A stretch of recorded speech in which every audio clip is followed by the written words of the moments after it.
Leonardo Meza was abducted from Anaheim, California. Leonardo Meza is a 9-month-old Hispanic male, standing 1 foot tall, weighing 20 pounds with brown hair and brown eyes.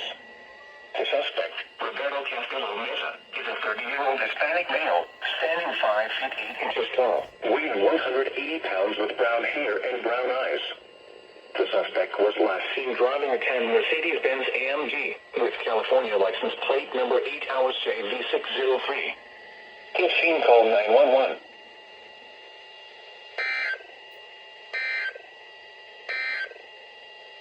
Here is the latest weather synopsis.